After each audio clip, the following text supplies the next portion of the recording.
So I just received my Samsung Galaxy Z Fold 6, and in this episode, we're going to unbox it and give you my first impressions of the Galaxy Z Fold 6.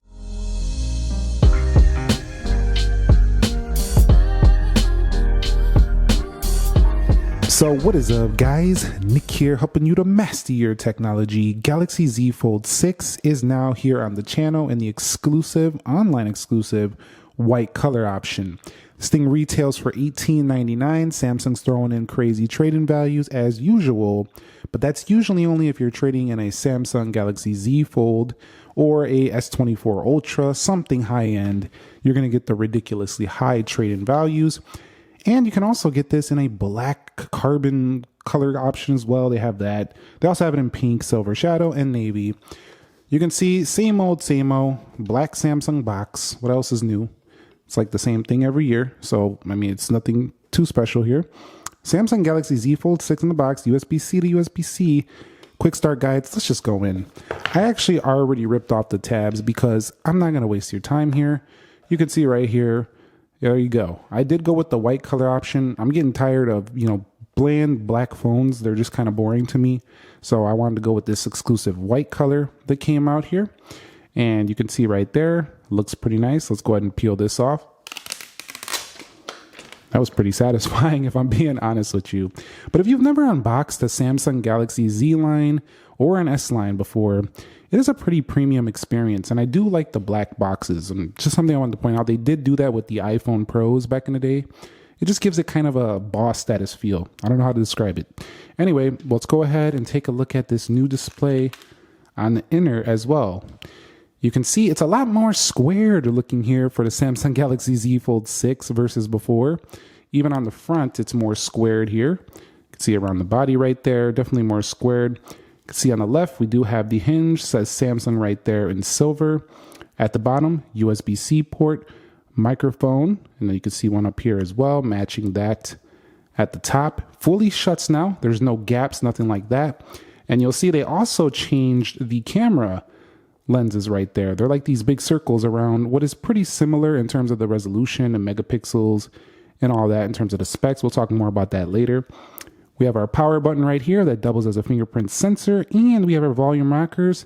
We also have our SIM card tray in there and our 5G antenna. You also see these little slits right here. You'll see them at the bottom and then none over there. Definitely feels very satisfying since the Z Fold 5. When you do make that close though, it's a very solid feel now when you open it. Also, the crease, of course, is still present, but only when you're looking at direct lighting, you're definitely going to see it. So let's go ahead and get this thing booted up and turned on right here. And we'll talk a little bit more about some of the changes from the Z Fold 5, excuse me. I'm stuttering here. Z Fold 5. There's just so many of these things. I've had them ever since the very first one. So forgive me. But you'll see Z Fold 5 had a Snapdragon 8 Gen 2. This phone did have a pretty sizable amount of RAM, 12 gigs. We also get 12 gigs on a new Z Fold 6, but we get the Snapdragon 8 Gen 3. Okay, so I skipped the setup process because it's basically the same thing as always, nothing too special, but taking a look at this phone for the very first time, and especially compared to last year's model, a slightly bigger display here on the front, 6.3 inches now, Snapdragon 8 Gen 3 versus Snapdragon 8 Gen 2 in the previous version. We also have 4400 milliamp hour battery and 50 megapixel main camera.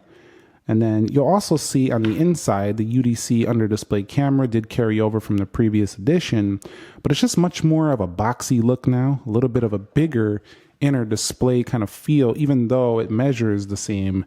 It definitely feels a little bit less compact than before, a little bit more I don't know how to describe it, just more boxy, more curved edges on the older version if you're looking at it right there. So the Galaxy Z Fold 6 kind of gives you the illusion that it feels a lot bigger, even though it's really not. But using the Z Fold 6, I'm not noticing the crease quite as much, so I feel like they are doing a slightly better once again with that, but it's still visible for sure in certain lightings, but that's probably not going to be a problem. I think people have kind of come to accept that the creases are going to be on some of these foldable phones. You'll see right here that we do have ourselves curved corners here on the Z Fold 5, so some might find this even more comfortable and the hold on that front screen, that's definitely a more narrow, skinnier screen. This is my favorite upgrade to the Z Fold 6. A little bit better here and a little flatter. Just kind of feels like a nicer size on the front for sure. All right, so let's take a look at what else comes in the box. So you'll have this like little box of warranty guides, a single cable, and a SIM card tool. That's about it. That's about all that comes in the box here. So you got yourself a USB-C to USB-C, warranty guides, and a tool. That's about it. There's nothing really else to write home about. There's not a lot going on right there. But looking at the phones here by comparison to last year, you'll see right here, the camera ring's definitely a little bit different there for sure. On the left side, you'll see the 5G antenna, same location, volume rocker, and the fingerprint in the same location. You can see the top looks nearly identical. Those microphones look different right there, or those audio speakers, excuse me, those look better. I'm probably on the Z Fold 6. You can see a bunch of little things here. But overall, you know, just another refinement. You know, they got the AI on here though, but definitely just another refinement over the prior version of the Samsung Z Fold line. All right, so my first impressions after picking this up here today already feels a little bit lighter. I am digging this squared looking display because it just reminds me a mini version of the Samsung S24 Ultra. You can see right there, it just kind of has that boxy feel of the S24 Ultra, and I think that's what Samsung's intentions were. They wanted to keep things pretty cohesive across the ecosystem, and this device fits right in with that. Also, I really like how the display on the inside just kind of feels bigger, even though it's not really bigger. It just feels that way. You know, also, let's go ahead and take a look at some of the wallpapers here, because they do have one for every single color of Z Fold as you can pick up. Navy blue, the pink, the silver shadow, and they have one for the black color option, but this also works. The silver shadow also works for this white edition. And they have folding wallpapers, but again, with this being the AI version of a Galaxy Fold, giving you Galaxy AI, of course the older one's going to get it. Probably already has it on a software update, but you'll see right here, generative AI wallpapers, photo, ambient, graphical colors, and some services. But they don't really include too many wallpapers since they are now giving you generative AI based wallpaper options now for the Z Fold. So within settings, you'll see right here, Galaxy AI is actually lit up with a little notification icon letting you know this is a newer Samsung phone with that. And they'll show you everything you have, including the drawing assist now, which allows you to turn simple drawings into captivating works of art. It's basically gonna give you a generated image based on what you draw, and it will be compatible with your S Pen. Also, this is my S Pen from the previous version. I actually don't have to buy a new one because they are cross-compatible with the Z Fold 5 S Pen. So that's a great thing. Just click over here.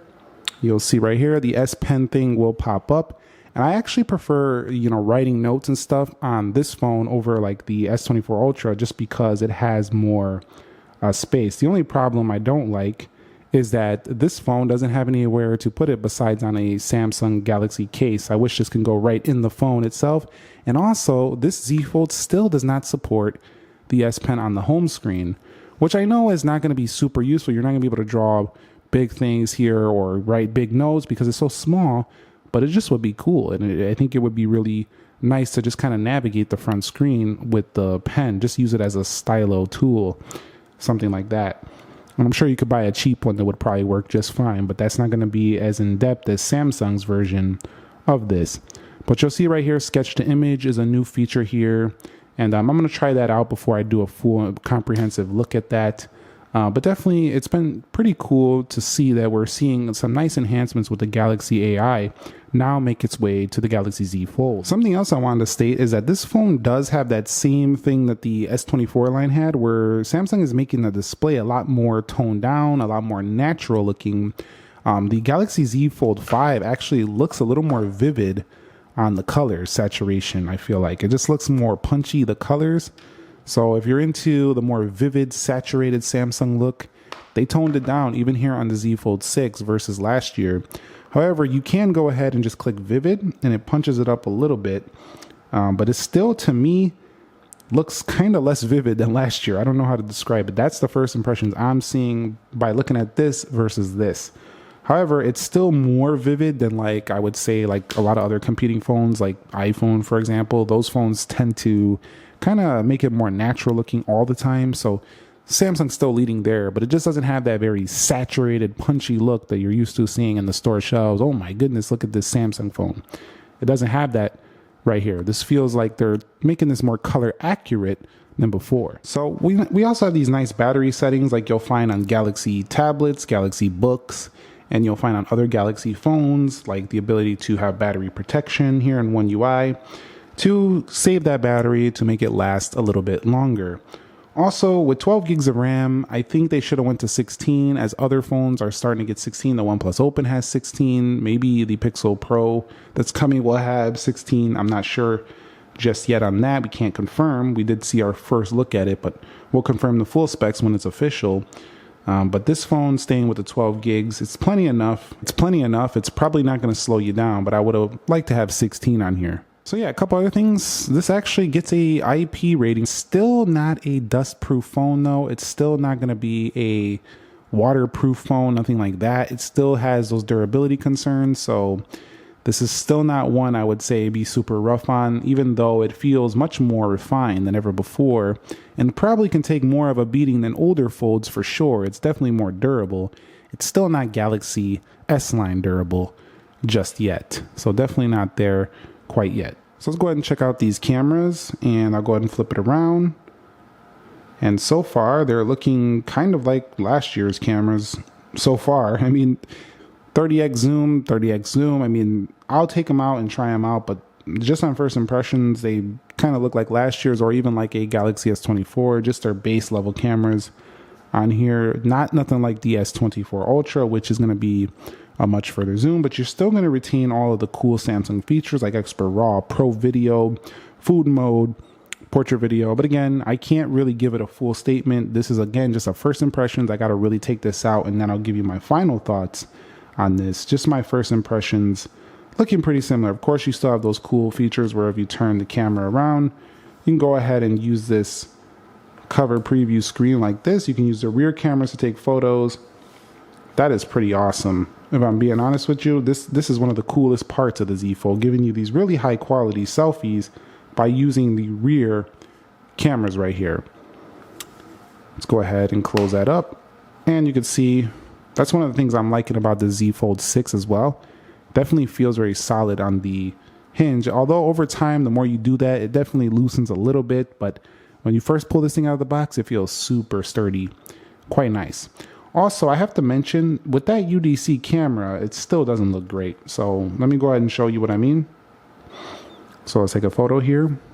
This just doesn't look super fantastic, and I don't know why, but I just feel like this post-processing makes me look like AI generated almost, compared to the selfie camera that you'll get on the front screen over here. Plus, if I was going to be doing a lot of selfie, I probably would just get the Z Flip. That's probably the better option for that, unless you want the super high quality rear ones right here. So I'm going to wrap it up here on my first impressions, and we'll do a comparison look at some other foldables before we head up out of here. I'll test the audio, I'll test the cameras here, the battery life, the performance. We'll do some speed tests with this guy.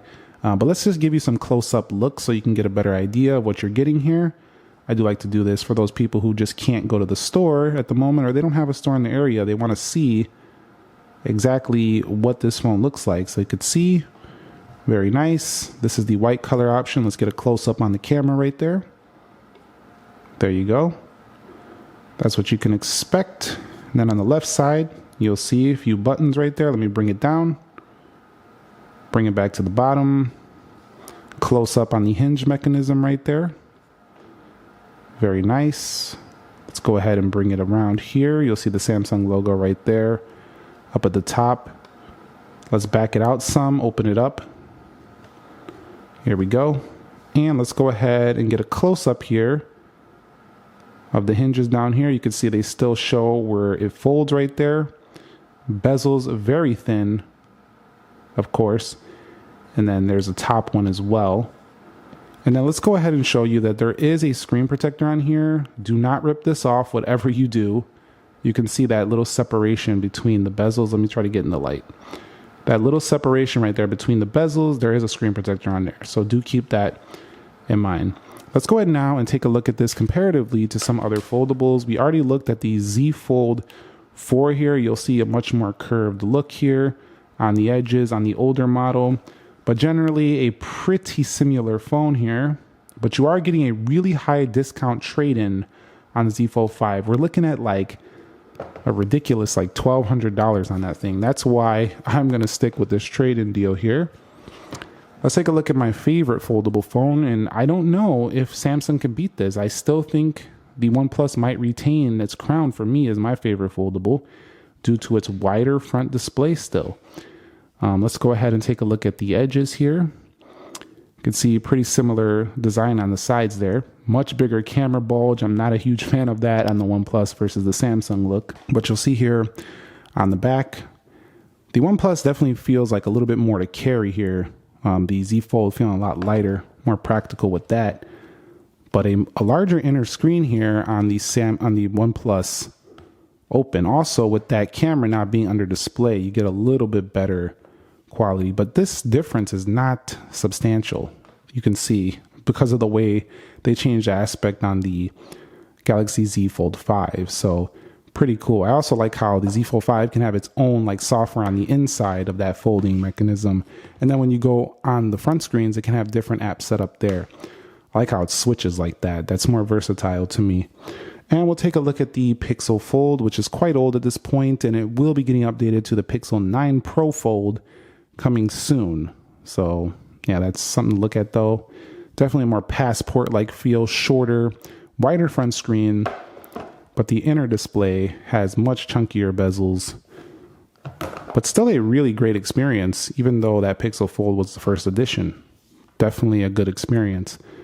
So overall, I think the Z Fold has a lot going for it here. And in my first impressions, it's once again another year, another really refined Samsung foldable. Definitely is going to retain its crown probably as the king of sales with foldables for now. But are they doing enough? I don't know.